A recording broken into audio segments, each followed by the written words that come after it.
Bismillahirrahmanirrahim. Assalamualaikum warahmatullahi wabarakatuh.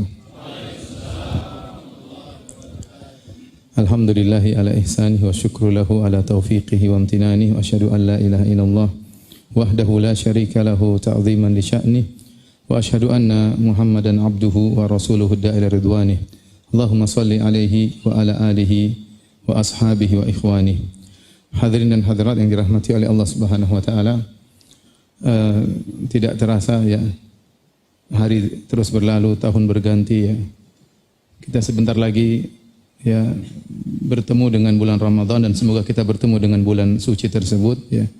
Sekarang sudah tanggal 19 Sya'ban ya, berarti sekitar 10 hari lagi atau 11 hari lagi ya, bulan tersebut akan datang. Dan bulan ini adalah bulan spesial. Sejauh mana seorang muslim mengagungkan bulan tersebut, sejauh itu pula dia akan diberi taufik oleh Allah untuk bisa beribadah dengan baik di bulan tersebut. Oleh karenanya Nabi SAW dahulu ya menyuruh kita untuk mengagungkan bulan ini. Ya, kata Nabi SAW tatkala bulan Ramadan, atakum Ramadan syahrun mubarak. Kata Nabi SAW, telah datang kepada kalian bulan Ramadan dan itu adalah bulan yang penuh keberkahan. Tatkala Nabi mengatakan bulan mubarak, bulan yang penuh keberkahan, ini bukti bahwasanya atau dalil bahwasanya ibadah di bulan tersebut tidak sama dengan di bulan-bulan yang lainnya. Pahala yang Allah berikan di bulan tersebut tidak sama dengan pahala di bulan-bulan yang lainnya. Wa rabbuka yakhluqu ma yasha'u wa yakhtar. Ma kana lahumul khiyarah. Allah yang menciptakan apa yang Allah kehendaki dan Allah memilih apa yang Allah kehendaki. Allah memilih sebagian tempat dijadikan tempat-tempat suci. Allah memilih sebagian manusia dijadikan para nabi. Allah memilih sebagian waktu dijadikan waktu-waktu yang mulia, di antaranya bulan Ramadan. Di antaranya bulan Ramadan. Saking begitu spesialnya bulan Ramadan, begitu spesialnya puasa di bulan Ramadan, sampai Nabi melarang seorang menggandengkan puasa di bulan Sya'ban dengan puasa di bulan Ramadan, agar Ramadan terlihat spesial. Dalam hadis kata Nabi SAW, "Idzan tasafa Sya'ban fala tasumu." Kalau sudah lewat tengah bulan Sya'ban, maka tidak boleh lagi puasa. Tidak boleh lagi puasa ya. Kecuali orang yang biasa puasa Senin Kemis atau puasa sunnah, silakan lanjutkan. Dalam Sahih Al-Bukhari kata Nabi sallallahu alaihi wasallam, "La taqaddamu Ramadhana bis-shaumi yaumin wala yaumain illa rajulun kana yasumu shauman falyasumhu." Janganlah kalian mendahului bulan Ramadan dengan puasa sehari atau 2 hari sebelumnya, kecuali seorang yang sudah terbiasa berpuasa, maka lanjutkan puasanya. Tidak lain kecuali agar seorang menjadikan bulan Ramadan sebagai bulan yang spesial. Bahkan kata Ammar bin Yasir radhiyallahu taala anhu, "Man shama fil yaumil ladzi yushakku fihi faqad asa Abul Qasim." Barang siapa yang berpuasa di hari yang diragukan, ini Sya'ban atau Ramadan masih diragukan, maka dia telah bermaksiat kepada Nabi sallallahu alaihi wasallam. Ini dalil bahwasanya Nabi ingin bulan Ramadan adalah bulan yang spesial. Kemudian Nabi sallallahu alaihi wasallam menjelaskan dalam hadis-hadisnya tentang keistimewaan bulan ini. Kata Nabi sallallahu alaihi wasallam, "Idza jaa Ramadan, futtihat abwabul jannah." Jika telah datang bulan Ramadan, dibukakanlah pintu-pintu surga. Artinya apa? Pintu-pintu surga terbuka berarti rahmat Allah, kasih sayang Allah, ampunan Allah turun. Pintu-pintu surga terbuka berarti ini menunjukkan mudah orang masuk surga di bulan tersebut. Sehingga Allah buka pintu-pintu tersebut sebagai tanda kebahagiaan. Kalau ingin masuk surga sangat mudah. Wa ghulliqat abwabun niran, dan pintu-pintu neraka ditutup pada bulan tersebut. Kemudian kata Nabi SAW, wasufidati syayatin, dan syaitan-syaitan dibelenggu. Dalam sebagian riwayat, maradatu syayatin, yang dibelenggu adalah gembong-gembong syaitan. Jadi bulan Ramadan selain dilipat gandakan pahala, ternyata Allah juga mengkondisikan bulan tersebut agar seorang mudah untuk beribadah. Karenanya gembong-gembong syaitan dibelenggu. Artinya mereka tidak leluasa untuk menggoda. Yang menggoda paling kroco-kroco ya. Tapi yang gembong-gembongnya dibelenggu oleh Allah Subhanahu wa taala. Selain itu, kata Nabi sallallahu alaihi wasallam, "Wa yunadi munadin, ya baghiyal khairi aqbil wa ya baghiyasy syarri aqsir." Kemudian ada yang menyeru, "Wahai pencari kebaikan, semangatlah, dan wahai pencari keburukan, berhentilah." Ada seruan tersebut kita rasakan dalam hati kita untuk semangat. Ya, agar kita semangat beribadah. Yang bermaksiat berhenti dari maksiat tersebut. Jadi intinya bulan tersebut dikondisikan oleh Allah Subhanahu wa taala. Ya, sehingga seorang bisa semangat beribadah di bulan tersebut, berhenti dari maksiat yang dia lakukan. Bahkan setiap malam Allah janjikan ampunan, janjikan masuk surga. Kata Nabi SAW, walillahi utaqa'u minan nar wa dzalika kullal lailah.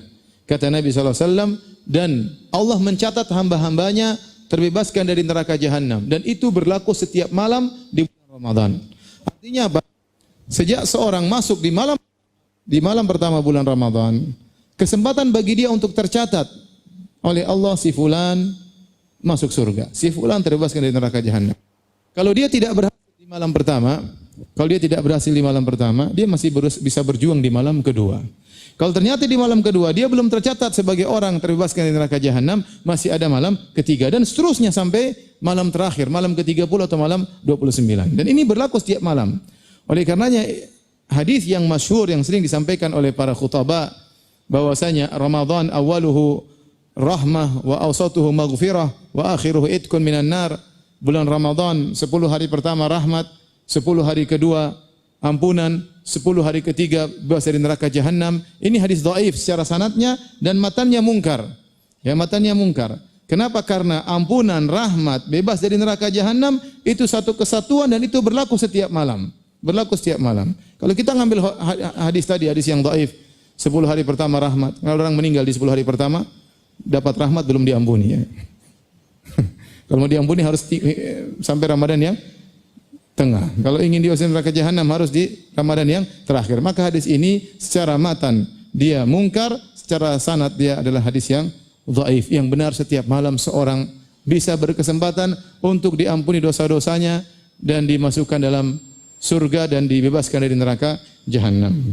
Karenanya hadirin hadirat yang dirahmati Allah Subhanahu wa taala, jika seorang ternyata mendapati bulan Ramadan, ternyata dia tidak berhasil diampuni, tidak lulus dalam ujian, maka dia hamba yang celaka.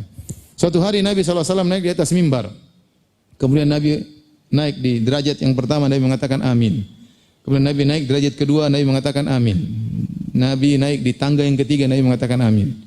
Setelah itu para sahabat bertanya, Jabir bin Abdullah berkata, "Ya Rasulullah, ra'ainaka taqul amin 3 marrat." Ya Rasulullah, kami melihat Anda mengucapkan amin 3 kali. Ada apa gerangan? Maka Nabi menjelaskan, "Falamma raqaitu darajatal ula." Tatkala aku naik di tangga yang pertama, maka Jibril berkata, "Syaqiya abdun adraka abawaihi indal kibar, ahadahuma aw kilaihima falam yadkhulil jannah." Celaka seorang hamba yang diberi kesempatan oleh Allah bertemu dengan kedua orang tuanya di masa jompo, salah satunya atau dua-duanya, kemudian dia tidak masuk surga. Katakanlah amin wahai Muhammad. Fakultu amin, maka aku berkata amin. Kenapa hamba ini celaka? Karena Allah sudah kasih dia kesempatan untuk masuk surga. Allah beri kesempatan luar biasa bertemu dengan kedua orang tua di masa jompo. Itu pintu surga yang sangat mudah untuk dimasuki. Itu pahala yang sangat besar. Ternyata dia tidak manfaatkan. Orang tuanya sudah jompo, dia masih cuek sama orang tuanya, tidak berbakti, masih pelit sama orang tuanya, sehingga dia tidak masuk surga padahal pintu surga sudah dibuka selebar-lebarnya baginya. Maka ini hamba yang celaka dan didoakan keburukan oleh malaikat Jibril dan diaminkan oleh Nabi Muhammad sallallahu alaihi wasallam. Kemudian falamma raqaitu darajat tsaniyah, tatkala aku naik tangga yang kedua di mimbar, maka Jibril berkata, "Syaqiya abdun adraka Ramadan fansalakha falam yughfar lahu." Celaka seorang hamba bertemu dengan bulan Ramadan. Kemudian berlalu bulan Ramadan tersebut, ternyata dia tidak diampuni. Ini hamba yang celaka. Sama. Kenapa? Karena di bulan Ramadan Allah telah mengkondisikan bulan tersebut. Semangat beribadah ada, menjauhkan maksiat juga semangat. Ya, kemudian pahala dilipat gandakan. Tiap malam dijanjikan untuk bebas dari neraka jahanam. Tiap malam berlaku. Kemudian sebulan penuh dia tidak berhasil diampuni, maka ini hamba yang celaka. Berarti dia tidak memanfaatkan kesempatan yang Allah berikan kepadanya. Oleh karenanya hadirin dan hadirat yang dirahmati Allah Subhanahu wa taala, kita tatkala di bulan Ramadan ini berusaha ya untuk bisa beribadah dengan sebaik-baiknya. Ini adalah bulan panen pahala, ya. Dan kita berharap di bulan ini kita diampuni dosa-dosa kita oleh Allah Subhanahu wa taala. Masing-masing kita sadar betapa banyak dosa yang kita lakukan, betapa banyak dosa yang kita tumpuk ya selama setahun ini. Kita ingin di bulan ini adalah ampunan Allah berikan kepada kita. Jangan sampai Ramadan kita kali ini sama dengan Ramadan sebelumnya. Jangan sampai ya. Sama seperti tahun yang lalu, tidak ada peningkatan, tidak ada perubahan. Ya, kita ingin pada bulan Ramadan ini kita mencapai derajat ketakwaan yang Allah katakan la'allakum tattaqun, agar kalian bertakwa. Hadirin dan hadirat yang dirahmati oleh Allah Subhanahu wa taala. Bagaimana kita bisa menyambut bulan Ramadan ini agar kita bisa optimal dalam beribadah di bulan ini? Yang pertama, jangan lupa berdoa. Berdoa kepada Allah Subhanahu wa taala. Berdoa bahwasanya Allah, ya, balikna Ramadan, ya Allah mudahkan kami untuk bertemu dengan bulan Ramadan. Ya Allah mudahkan kami untuk beristihad bersungguh-sungguh di bulan tersebut. Ini kita berdoa kepada Allah. Para salaf dahulu, mereka disebutkan oleh Ibnu Rajab Al-Hambali, setengah tahun mereka beribadah, berdoa kepada Allah agar dipertemukan dengan bulan Ramadan. Mereka berdoa setengah tahun. Kita tidak demikian, ya. Ya, sebagian kita mungkin sudah ada yang berdoa, sebagian kita mungkin sampai sekarang belum berdoa untuk bertemu dengan bulan Ramadan, pede bahwasanya dia pasti bertemu bulan Ramadan. Saya katakan tadi, sejauh mana kita mengagungkan bulan Ramadan, sejauh itu pula kita akan diberi taufik oleh Allah untuk banyak beribadah. Seorang yang persiapan menyambut tidak sama dengan orang yang hanya menyambut Ramadan begitu saja tanpa ada persiapan. Allah Maha tahu isi hati manusia. Oleh karenanya kita berdoa kepada Allah, ya, dalam salat kita, salat malam kita, ya Allah mudahkan aku beribadah di bulan Ramadan. Mudahkan aku untuk baca Quran di bulan Ramadan. Kemudian agar puasa kita bisa optimal, jauhkan dari hal-hal yang bisa membatalkan ibadah puasa kita. Baik membatalkan puasa kita atau membatalkan pahala puasa kita. Jadi pembatal ada dua, perhatikan sini. Ada namanya pembatal puasa, ada namanya pembatal pahala puasa. Pembatal puasa sebagaimana kita ketahui yaitu makan, minum dan berhubungan. Barang siapa yang makan dan minum atau berhubungan dengan sengaja, maka puasanya batal, ya. Kalau dia lupa maka tidak batal, ya. Sebagaimana sabda Nabi sallallahu alaihi wasallam, "Man nasiya fa akala aw syariba falyutimma saumahu fa inna ma at'amahu Allahu wa saqahu." Barang siapa yang lupa kemudian dia makan, kemudian dia minum, maka hendaknya dia sempurnakan puasanya karena sungguhnya Allah memberi dia makan dan Allah memberikan dia minum. Dalam sebagian riwayat kata Nabi, rizqun saqahullahu lahu. Itu adalah rizki yang Allah berikan kepadanya. Jadi kalau pas kita pulang, kita kehausan, kemudian kita buka kulkas, kita minum air sebotol, setelah itu baru ingat, enggak apa-apa, ya. Itu berarti rizki dari Allah Subhanahu wa taala. Kita pulang ke rumah, kemudian kita lupa, kita masak Indomie, kemudian kita makan. Setelah selesai kita tambah lagi Indomie yang kedua. Setelah itu selesai, baru istri kita kasih ingat, "Mas, ini hari bulan Ramadan." "Oh iya, saya lupa." Qadarullah, ya. Itu rizki, ya. Rizki. Allah bilang rizkun saqahullahu lahu, rizki yang Allah berikan kepadanya. Sampai para ulama khilaf, kalau kita lihat orang lupa di bulan Ramadan makan dan minum, ditegur atau tidak? Ada yang bilang ditegur, ada yang mengatakan jangan. Kalau dibilang ditegur ini kemungkaran, ada yang bilang jangan, itu rizki, nanti jangan potong rizkinya. Dia lagi dapat rizki. Saya cerita, saya pernah satu hari pergi sama seorang pengajian, kemudian kita datang ke pagian, mampir suatu tempat. Hari Kamis, teman saya itu puasa, saya tidak puasa. Akhirnya kita mampir, teman saya bilang, "Ustaz sebentar, kita cari sarapan dulu." Oke, saya juga belum sarapan. Dia pergi ke warung, "Mbak ada nasi goreng enggak?" "Oh Mas, masih pagi, belum buka." "Mie ayam, ada mie ayam enggak?" "Belum buka juga Mas, mie ayam belum buka." Akhirnya cuma dapat teh manis. Pesanlah teh manis 2. Kemudian kita minum teh manis. Setelah minum selesai, baru dia ingat, "Ya Allah, ya Ustaz, saya ini puasa." Berarti rezekinya cuma teh manis. Nasi goreng, mie ayam enggak, belum. Makanya lupa itu memang menjengkelkan, tapi terkadang membahagiakan. Seperti gini. Demikianlah, ya. Jadi kalau lupa enggak ada masalah. Sama jika seorang lupa kemudian berhubungan dengan istrinya juga tidak mengapa. Tapi apakah mungkin terjadi? Ya itu Allah alam, ya. Kalau suami lupa mungkin, tapi kalau istri juga lupa itu susah, dua-duanya kompak lupa, ya. Kecuali istrinya pura-pura lupa, ya. Baik, ini yang perlu kita hindari, jangan kita makan, jangan minum, jangan kita berhubungan. Karena kalau kita sengaja makan atau minum dan berhubungan, masalahnya bukan cuma batal puasanya, tapi berdosa besar. Sengaja berbuka tanpa uzur, baik makan atau minum, berhubungan dengan istri, maka dosa besar. Makanya tatkala ada seorang sahabat, dia menggauli istrinya di siang bulan Ramadan. Kemudian dia datang kepada Nabi, dia berkata, "Ya Rasulullah, halaktu, ya Rasulullah, aku binasa." Dalam riwayat dia mengatakan, "Ihtaraktu, ya Rasulullah, aku kebakaran." Kata Rasulullah SAW, "Wa ma ahlakak, apa yang buat kau binasa?" "Waqa'tu fi nahari Ramadan." fi imraati fi nahari Ramadan. Aku menggauli istriku di siang hari bulan Ramadan. Akhirnya Nabi SAW suruh dia bayar kafarah. Hal tastati'u an tu'tika raqabah. Apa kau mampu untuk memerdekakan seorang budak? Kata dia, tidak mampu ya Rasulullah. Enggak punya duit. Rasulullah SAW pindah pada pilihan kedua. Fahal tastati'u an tasuma syahraini mutatabi'ain. Apakah kau mampu untuk puasa 2 bulan berturut-turut? Enggak boleh ada bolongnya. Kalau ada bolongnya, hitung lagi dari awal ya. 60 hari enggak boleh apa? Berhenti. Kau mampu? Tidak ya Rasulullah. Ini 1 bulan ini saya tidak mampu, apalagi 2 bulan. Kemudian Rasulullah berkata, fahal tastati'u an tut'ima sittina miskinan. Apa kau mampu untuk memberi makan 60 fakir miskin? 60 bungkus pagi selesai. Enggak mampu ya Rasulullah. Ini Rasulullah SAW terdiam. Ini tidak mampu semuanya. Tiba-tiba ada orang datang kasih hadiah kepada Nabi 2 keranjang korma.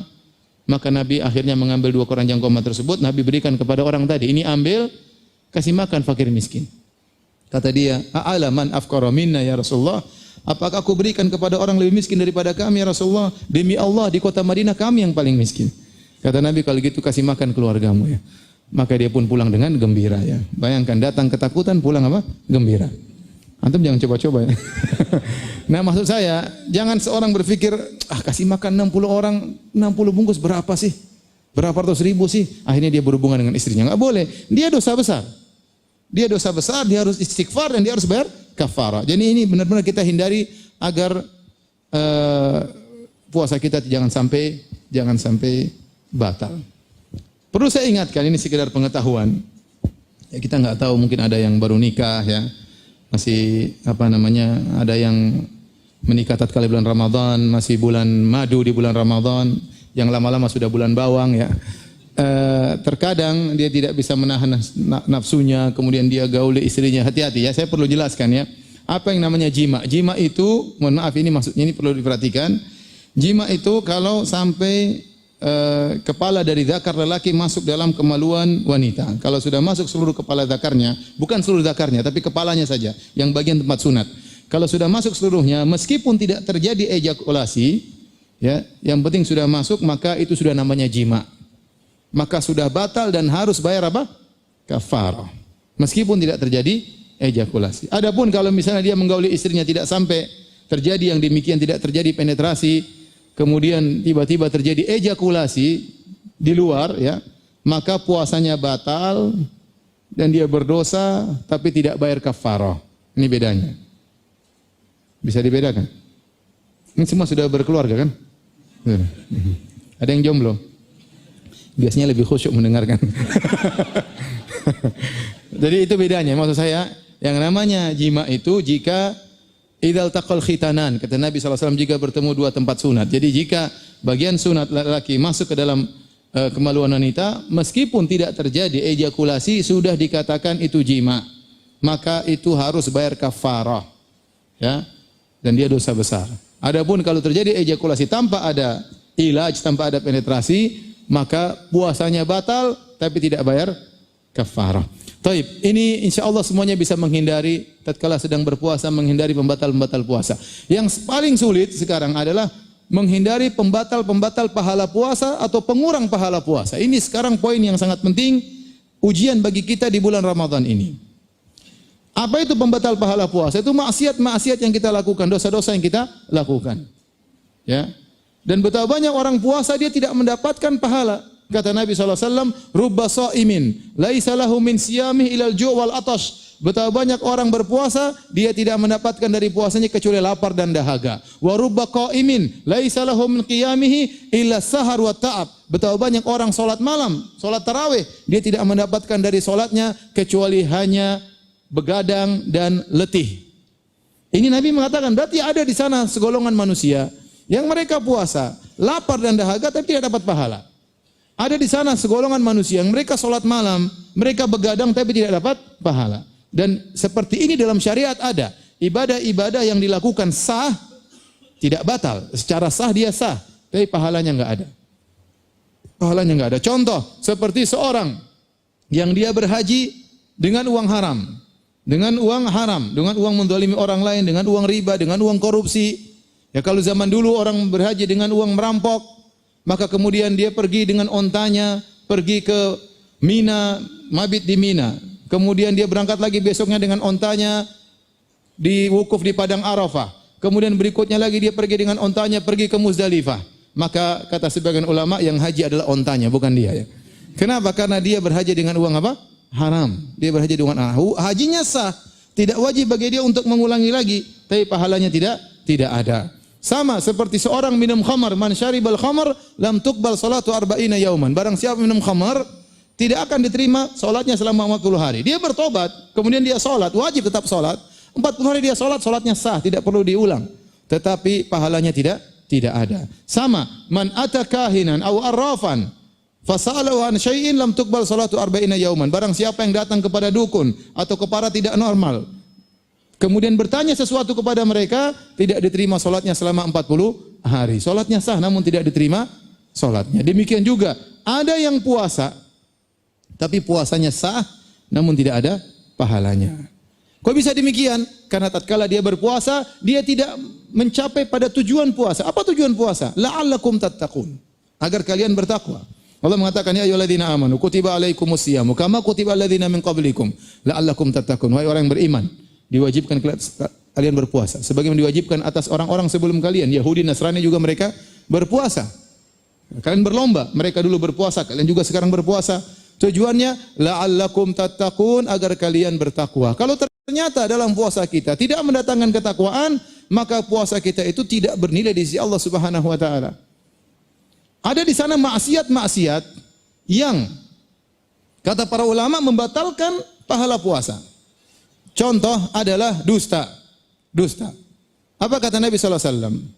Man lam yada' qaula zur wal jahla wal amala bihi falaisa lillahi hajatun fi ayyada ta'amahu wa syarabahu. Barang siapa yang tidak meninggalkan perkataan dusta, dia bersaksi palsu, dia dusta, maka Allah tidak butuh dengan lapar dan dahaganya.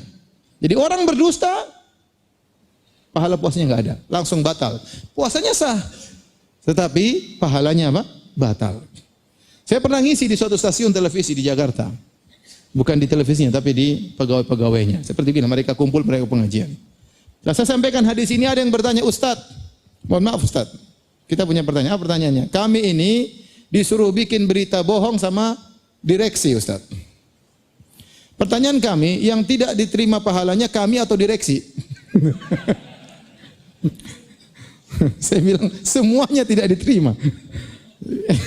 Bohong, bayangkan bohong di bulan Ramadan, bikin berita bohong disebarkan di masyarakat, yang nonton jutaan orang.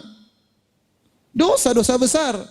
Bukankah dalam hadis Rasulullah SAW sebutkan tentang orang yang disiksa di alam barzakh sampai hari kiamat, seorang kemudian dirobek mulutnya kanan dan kiri, terus dilakukan sampai hari kiamat. Waktu Nabi bertanya, siapa itu ya Jibril?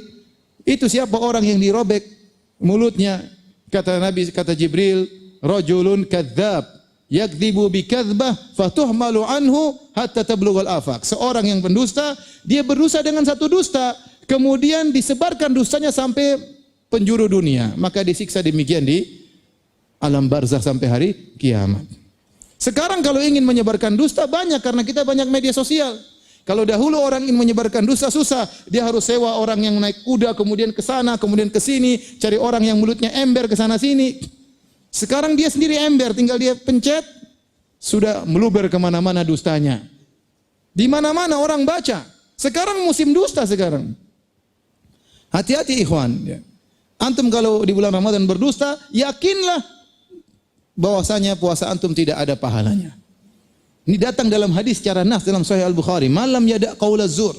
Barang siapa yang tidak meninggalkan dusta, tatkala dia berpuasa, maka Allah tidak butuh dengan lapar dan dahaganya.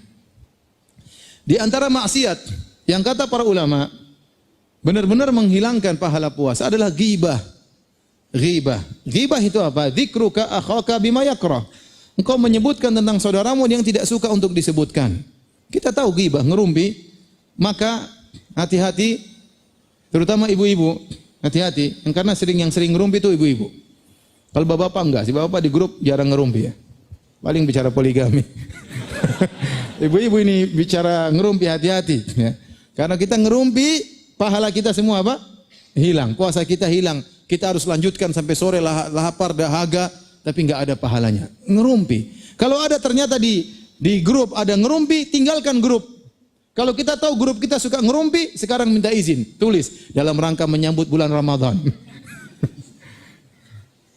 Mohon maaf kepada para ibu-ibu yang cantik, saya harus meninggalkan grup. Semoga kita ketemu lagi setelah apa? Ramadan. Kenapa Kenapa? Bilang aja, saya ingin konsen. Ya. Daripada kita dalam grup ternyata ada majelis ghibah dan kita tidak bisa mengingkari.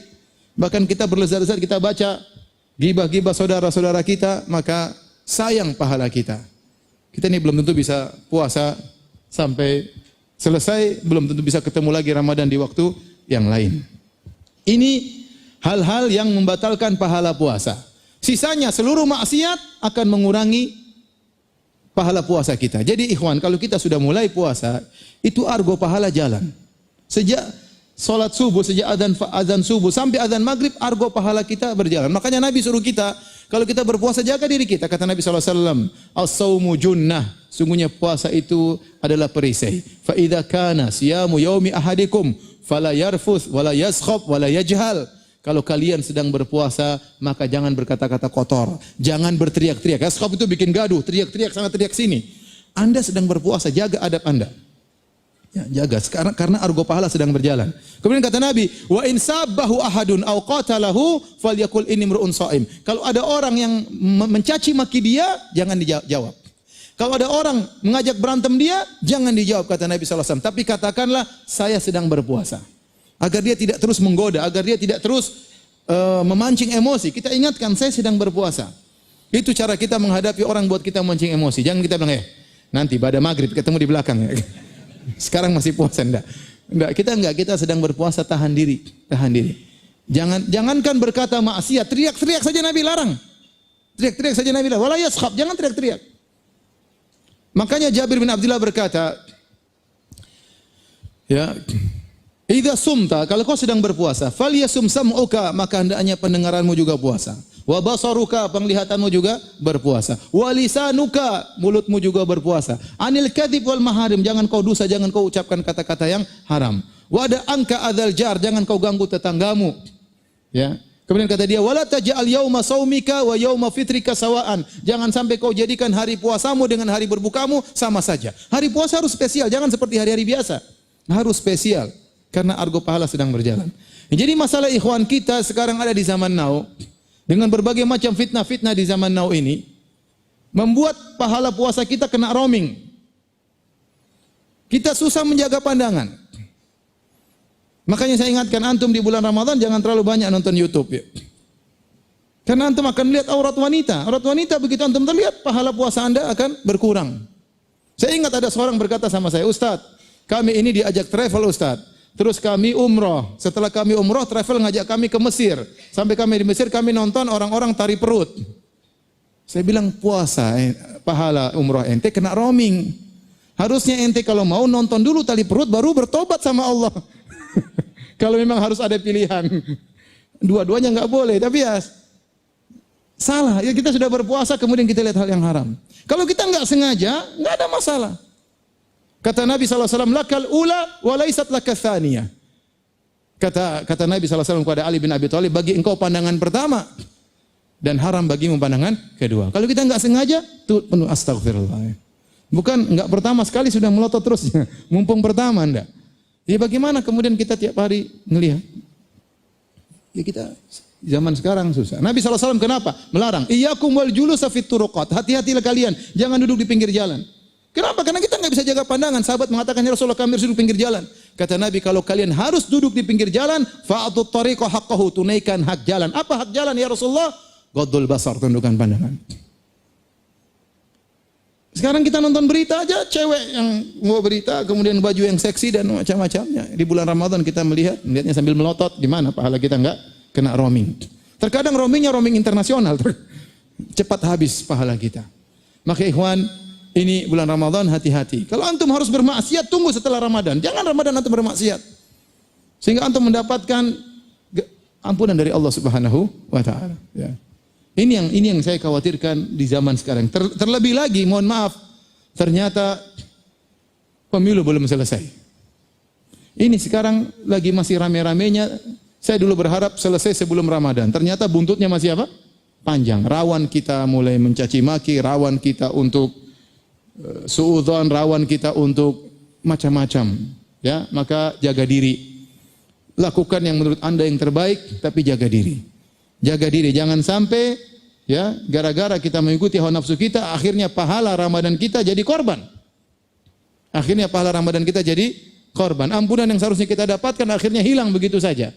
Maka seorang bertakwa kepada Allah di bulan ini jangan terpancing dengan hal yang bisa membuang atau menghilangkan atau mengurangi pahala puasanya. Taib. Waktu sudah mau habis ya.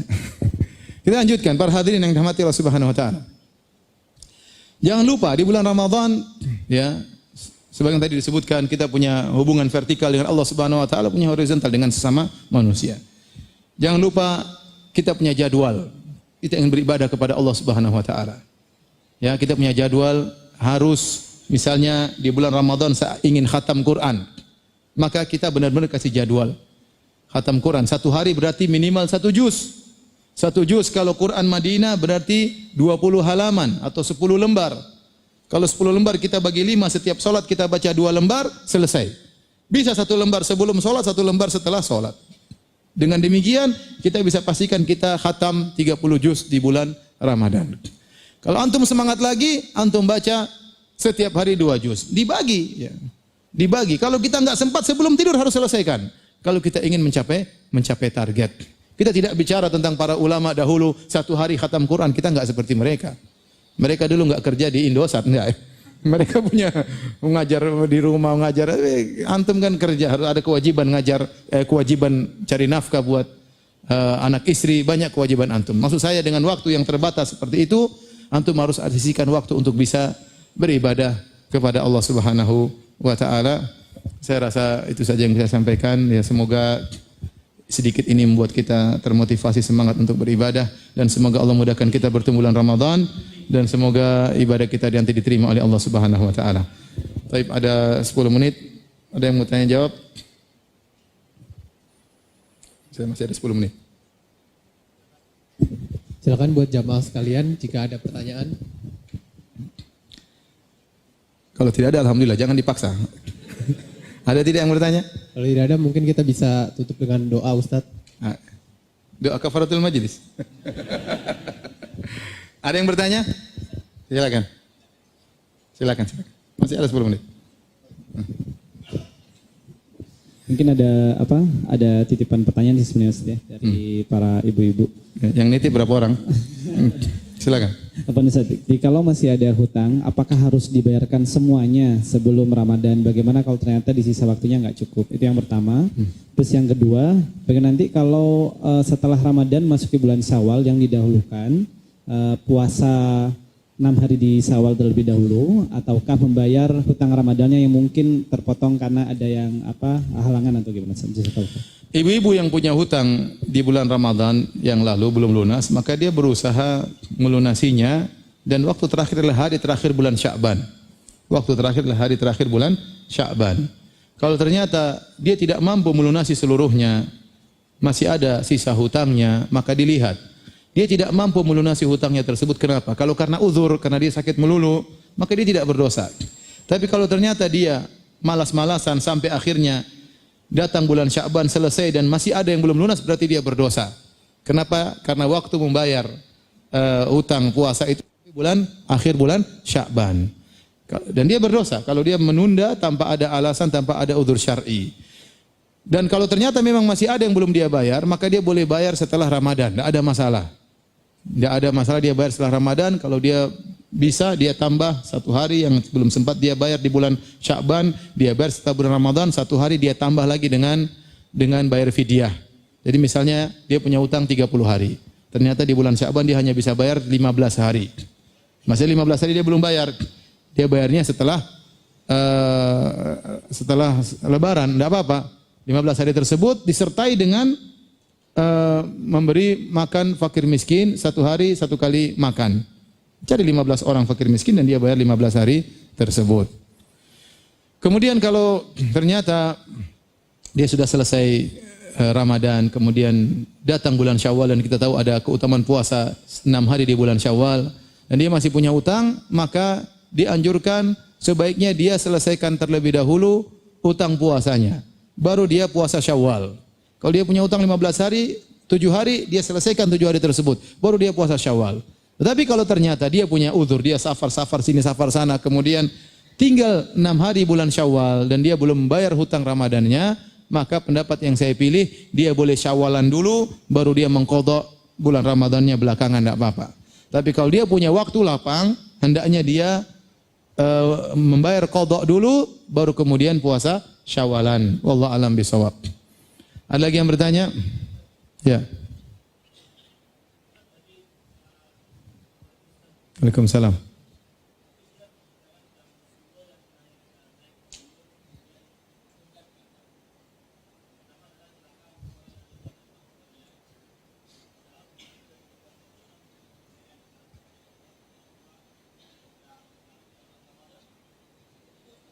Yang ketiga kata Nabi SAW, man dzukirtu indahu falam yusalli alayya. Orang yang disebutkan namaku di sisinya dan dia tidak bersalawat kepadaku.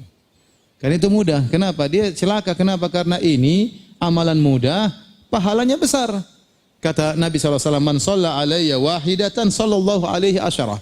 Barang siapa bersalawat kepadaku sekali, Allah bersalawat kepadanya 10 kali. Amalan yang mudah, kenapa dia tidak mengucapkan cuma mudah sallallahu alaihi wasallam? Mudah kan? Sallallahu alaihi wasallam atau alaihi salatu wassalam. Mudah. Tidak, kalau mau panjang bisa Allahumma sholli ala Muhammad wa ala ali Muhammad kama sholli, tapi kan susah. Paling tidak kita bilang apa? Sallallahu alaihi wasallam. Baik, ada lagi yang bertanya? Silakan. Ya, Waalaikumsalam.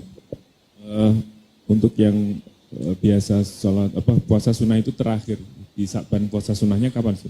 Kalau biasa puasa sunnah, misalnya puasa Senin Kemis atau puasa Daud, maka dia lanjutkan kapan saja sampai hari terakhir enggak ada masalah. Yang Rasulullah larang itu yang tidak biasa puasa. Makanya kata Nabi SAW, illa rajulun kana yasumu sauman falyasumhu. Kecuali seorang yang biasa berpuasa, maka lanjutkan puasanya. Demikian juga ini bagi puasa sunnah, yang biasa puasa sunnah lanjutkan meskipun lewat tengah Sya'ban. Demikian juga bagi orang yang punya hutang puasa, dia boleh bayar sampai akhir Sya'ban. Paham? Taib, ada lagi yang bertanya? Silakan. Waalaikumsalam.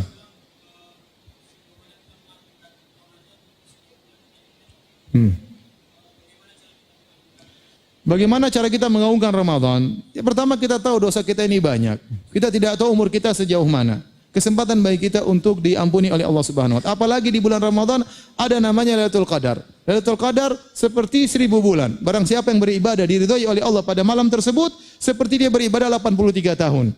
Kita agungkan, kita ingat pahala-pahala besar seperti sehingga kita semangat tatkala di malam-malam ganjil 10 hari terakhir. Kesempatan. Kalau Anda punya umur masih 10 tahun dan setiap tahun Anda dapat Lailatul Qadar, Anda seperti ibadah 830 tahun. Dan ini nikmat yang Allah berikan kepada umat ini karena umat ini umurnya pendek. A'maru ummati baina sitin wa sab'ina aw qala man yajuzu dzalik. Umur umatku antara 60 sampai 70 dan sedikit yang melampaui 70. Adapun umur umat-umat terdahulu, ada yang sampai ratusan, ada yang sampai 1000 tahun. Maka Allah ingin umat ini mulia, di antaranya Allah beri bonus dengan namanya Lailatul Qadar. Dan itu kita minta sejak awal, ya Allah berilah taufik kepada aku untuk bisa beribadah di malam Lailatul Qadar. Karena orang kalau tidak diberi taufik di malam-malam ganjil, dia tidak beribadah. Mungkin dia nonton sinetron, mungkin dia tidur, ya pada isya langsung tidur, bangun apa? Bangun langsung subuh, ya berarti dia tidur lebih baik daripada 1000 bulan. Kemudian dia pergi ke mall, orang etikaf di masjid, dia etikaf di mall, macam-macam orang, ya. Oleh karena kalau kita tidak minta kepada Allah, maka susah kita mendapat taufik. Maka minta kepada Allah agar kita di bulan Ramadan kita bisa diberi semangat, kita buat target, ya. Ada target yang harus kita kerjakan. Seperti tadi target baca Al-Qur'an. Target baca Al-Qur'an. Kita punya target, saya tidak boleh ketinggalan salat tarawih. Kalau saya terlambat salat tarawih, saya salat sendiri di rumah. Pokoknya 30 hari saya harus salat malam. Apakah bersama berjamaah atau saya salat sendiri, ya. Jadi dibuat semangat. Kalau kita semangat, Allah beri taufik. Di antaranya kita berdoa kepada Allah Subhanahu wa taala. Baik. Ada lagi bertanya? Silakan.